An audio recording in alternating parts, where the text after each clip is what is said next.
ကျုပ်ကဆရာကြီးအခန်းချအင်မော်တယ်လောကကြီးကအရန်သဘောကောင်းတာပဲဟင်လီနစ်ဖန်စက်တစ်ပေရှိရွှေရောင်ပလဲလုံးလေးထံရှောက်လန်းသွားလိုက်သည်ထိုရွှေရောင်ပလဲလုံးမှာမကြီးမတော့လေ၎င်းအားလက်ထဲကင်ကြည့်တော့လေးလေးပင်ပင်ရှိလာသည်ဒါပါများလေအဲ့ဒါကစက်တစ်မကောင်းဆိုရဲ့မိစ္ဆာအမြူတွေပဲပိုင်လျူရှောင်းပြန်ဖြေသည်အိုးငါသိပြီဒါဆိုဒါကမိစ္ဆာအမြူတွေပေါ့ထိုအမြူတွေအားကြည့်ပြီးနောက်တွင်ပိုင်လျူရှောင်းထံသို့လက်ကမ်းလိုက်သည်မင်းတို့ကမကောင်းဆိုးအောင်အနာယူခဲ့တာပဲမင်းတို့ယူထားလိုက်ပါသို့တော်လည်းပိုင်လျူရှောင်း၏မျက်နှာတစ်ပြင်လုံးရုပ်ချင်းဖြူဖြော့သွားခဲ့ကအနောက်သို့ပင်ခြေတလန်းဆုပ်မိလိုက်သည်တခင်လေးလီလိုချင်းဒါကိုသိမ်းထားလိုက်ပါသူမ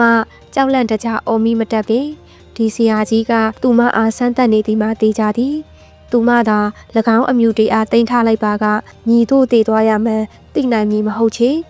တခင်လေးလီဒီမကောင်းဆိုးဝါးကိုအနာယူနိုင်တာကကံအရန်ကောင်းလို့ပါကျွန်တော်တို့ဒီအမြူတွေကိုမသိမ်းထားပါဘူးလိုဟိုကထဲ့ပေါင်းပြောလာသည်တွင်ချင်းကျူသည်လည်းခေါင်းတဆက်ဆက်နှိပ်လိုက်သည်လီနင်းဖန်သူတို့အားအထူးအဆန်းကြည့်လိုက်၏ထိုကြင့်ကြံသူများအားသူအထင်ကြီးသွားမိသည်ဘာကြောင့်ကြင့်ကြံသူတွေကဒီလောက်သဘောကောင်းရတာလဲသူတွေးမိလိုက်၏သူပထမဆုံးတွေးခဲ့သည့်ကြင့်ကြံသူယိုရှိယူသည်လည်းအလွန်သဘောကောင်းလာသည်ယခုထိုသုံးယောက်သည်လည်းထိုနည်း၎င်းပင်သူတို့ကသူ့အားမိစ္ဆာအမြူတွေကိုပင်ပေးနေသည်ညီမျှရှားပါလိုက်သည်နီဖြစ်နိုင်သည်မှာသူကူးပြောင်းလာသည့်အင်မော်တယ်ကဘာကြီးကအလွန်ငြိမ်းချမ်းသည့်နေရာတစ်ခုပေလောသူသည်ကြင့်ကြံသူတယောက်မဟုတ်တော့လဲထိုမိစ္ဆာအမြူတွေညီမျှအဖိုးတန်ကြောင်းနားလဲသည်၎င်းကမကောင်းဆိုးဝါးဤကြင့်ကြံခြင်းအစီအနှစ်ပင်အင်မော်တယ်ကြင့်ကြံသူများအတွက်မိစ္ဆာအမြူတွေမှာအလွန်အရေးပါသည်ထိုကြင့်ကြံသူ၃ယောက်ကမကောင်းဆိုးဝါးအားတပ်ပေးရုံသာမက၎င်းအမြူတွေကိုလည်းသူ့အားပေးနေသေးသည်စိတ်ထားကောင်းလိုက်ကြတာလီနေဖန်ခေါင်းခါရမ်းလိုက်သည်မင်းတို့၃ယောက်အားနာလုံးနေပါပြီကျုပ်ကတာမန်လူပါဒါကြောင့်ဒီမိစ္ဆာအမြူတွေကိုလိုမှလဲမင်းတို့ပဲတိတ်ထားလိုက်ပါသူကကြင့်ကြံနေခြင်းမဟုတ်သည့်အတွက်မိစ္ဆာအမြူတွေမှာသူ့အပေါ်တက်ရောက်နိုင်ခြင်းမရှိပေသူစားလိုက်လျင်ပောက်ကွဲပြီးတည်သွားနိုင်ပေသည်ပိုင်လျူရှောင်းတုံရင်သွားသည်ဒါဆိုကျမတို့ယူလို့ရလို့လားသူတို့အတွင်းလွန်နေခြင်းသာဖြစ်သည်ညီတို့ကြောင့်မို့ထိုပုဂ္ဂိုလ်ကြီးကမကောင်းဆိုးဝါးချက်သိ၏အမြူတွေအားလိုအပ်မည်နီမင်းတို့လည်းပဲတက်ဆိုင်တာပါလီနေဖန်တစ်ဖက်လူအားနာလွန်းနေသည့်ကြောင့်အနေရခက်လာသည်ဒီလိုဆိုရင်ရောမင်းတို့ကအမြူတွေယူလိုက်လေငါကတော့စက်တစ်ခန္ဓာကိုယ်ယူလိုက်မယ်စိတ်မရှိဘူးမလားလိုဟိုရုပ်ချင်းပြောလာလေသည်ယူပါတခင်လေးလီကိုစက်တစ်အသားကကျင်းနဲ့စီမှာပါလီနေဖန်ပြုံးလိုက်သည်ဘလက်ကီမင်းအဲ့ဒါကိုတည်ခဲ့လိုက်သို့တော်လည်းထို၃ယောက်မှာဘလက်ကီအားညီတို့တည်ခိုင်းရဲမည်နီဒီဆရာကြီးကတေချာပေါက်ငါတို့ကိုစမ်းတက်နေတာပဲချင်းကျူကအရှိတို့အမြန်တိုးဝင်လာကပြောသည်တခင်လေးလီကျုပ်ကတန်ပါပါလေခမည်းအစားဒါကိုကျုပ်ပဲတည်ခဲ့လိုက်တော့မယ်နော်ခမည်းရဲ့အကောင်လေးကိုမခိုင်းပါနဲ့မင်းသဘောပါပဲကျေးဇူးပဲနော်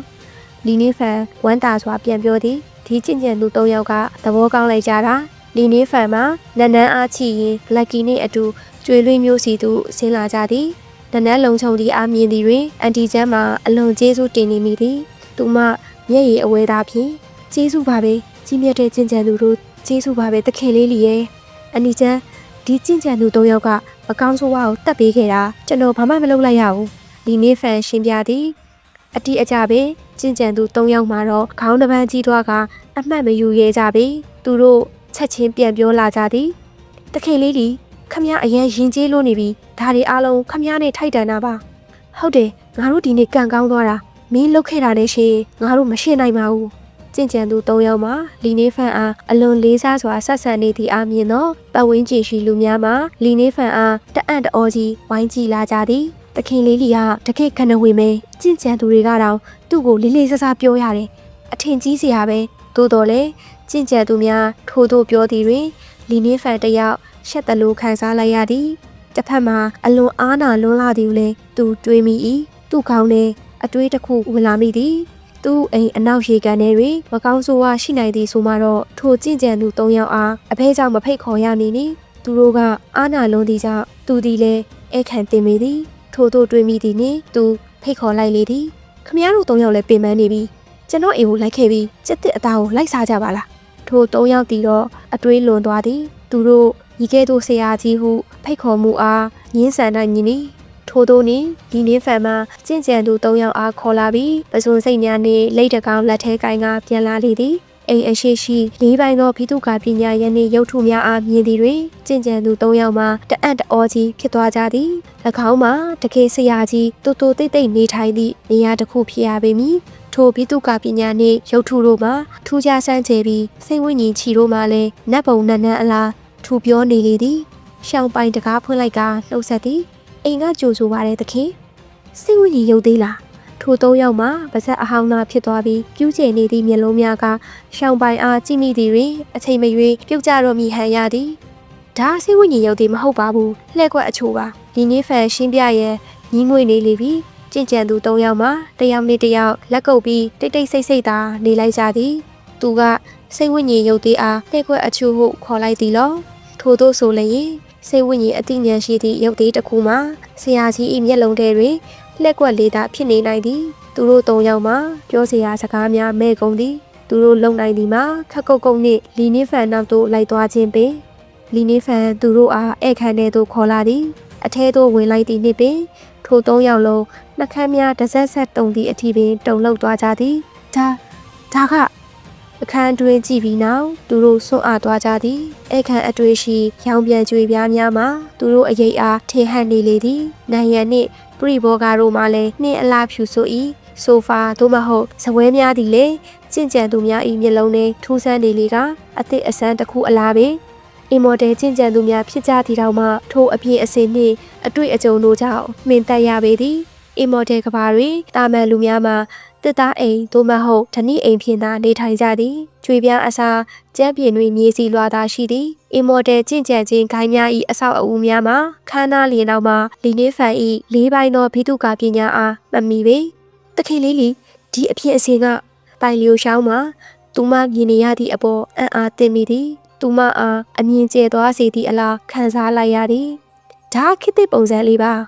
ပိုပြီးတက်တောင့်တက်တာခံစားစေရတယ်လေဒီနေ့ဖန်တွေးလိုက်သည်ဟမ်မင်းတို့အထင်ကြီးသွားပြီမဟုတ်လားဒါကလူသားကဘာကခိရှိပြီးဒီဇိုင်းတွေမင်းတို့အင်မော်ဒယ်ကျင့်ကြံသူတွေမမြင်ဘူးကြဘူးမဟုတ်လားဘလို့ဖြစ်နိုင်ပါလဲလိုဟိုဤမျက်လုံးများမှာမြို့ကိုးများအဆက်မပြတ်ထွက်နေသည့်ပစ္စည်းအားကြောက်လန့်တကြားကြည့်မိလိုက်သည်လီနီဖန်ကြည့်လိုက်ကပြုံးလျက်ရှင်းပြလာသည်အိုးဒါလေတန့်စင်ဆက်လေခိရှိပြီးဤပညာနဲ့လေကိုတန့်စင်ပေးတာဒါတန့်စင်တဲ့လေဖြစ်ုံမဟုတ်ဘူးလေဒါလိုဟိုအထစ်ထစ်အငေါငေါဖြစ်နေသည်တွင်ချင်းချူဆွဲစိတ်ကအုံငေါက်လိုက်လေသည်မင်းယူနေပြီလားတခင်ကြီးခွေးကသူတာမန်လူသားဘဝကိုအထွေအကြုံယူနေစေအတော်အတွင်းမှာတာမန်လူအတိုင်းဆက်ဆံမှုငါတို့ကိုပြောထားတယ်လေ။ तू ကလေတန်းစင်လာလို့ပြောလိုက်ဒီအတိုင်းထားလိုက်ဖို့အယူရဲ့လိုဟိုစကလုံးများကိုပြန်မြူချလိုက်သည်သို့တော်လည်းသူ့နှလုံးသားများတတိုင်းတိုင်းခုန်နေပြီးမျက်လုံးနဲ့ကြောက်လန့်မှုတို့ပြည့်နှက်နေသည်ထိုအတွင်းမှတန့်စင်သည်လေတို့ထွက်လာရုံသာမကပင်ထွက်လာသည့်အရာတို့မှာစိတ်ဝိညာဉ်ချီဖြစ်ပြီးအလွန်အမင်းတန့်စင်သည့်စိတ်ဝိညာဉ်ဆွဲအိမ်တို့ဖြစ်ပေသည်ထိုမှထွက်လာသည့်စိတ်ဝိညာဉ်ချီမှာစိတ်ဝိညာဉ်ကြောက်တုံးမှထွက်သည့်ချီထပ်ပင်တန့်စင်နေသေးသည်ပုံမအရေးကြီးသည်မှာထိုအရာသည်အဆက်မပြတ်ထွက်နေခြင်းပင်၎င်းကစိတ်ဝိညာဉ်မိုင်းတွင်းထပ်ပင်တက်ရောက်မှုပုံမများပြားလှပေသည်တစုံတစ်ယောက်သာထိုအခန်းထဲကျင့်ကြံမည်ဆိုပါကမြည်သည့်ကောင်းချီးပေးသည့်ပစ္စည်းထံမဆိုထိရောက်မှုရှိလိမ့်မည်ဖြစ်သည်ဒီလေတန့်စင်ဆက်ကလေကိုချီဆွဲအိမ်ပြောင်းလို့ရတာလားဒါဘာယရနာလဲစိတ်ဝိညာဉ်ရန်တရားလားဒါမှမဟုတ်အင်မော်ဒယ်ရန်တရားလားထိုပုဂ္ဂိုလ်ကြီးသည်အခန်း၌ထိုပစ္စည်းအားရိုးရိုးရှင်းရှင်းထားခြင်းကသူ၏အစွမ်းအစားကိုရှင်းရှင်းလင်းလင်းဖော်ပြထားပြီးဖြစ်သည်သူကဒီလိုပစ္စည်းကိုတော့ခယူးမဆိုင်တာတေးကြတယ်အခိုးခံရရင်တော့စိတ်ဝင်စားမဲ့ပုံမရဘူး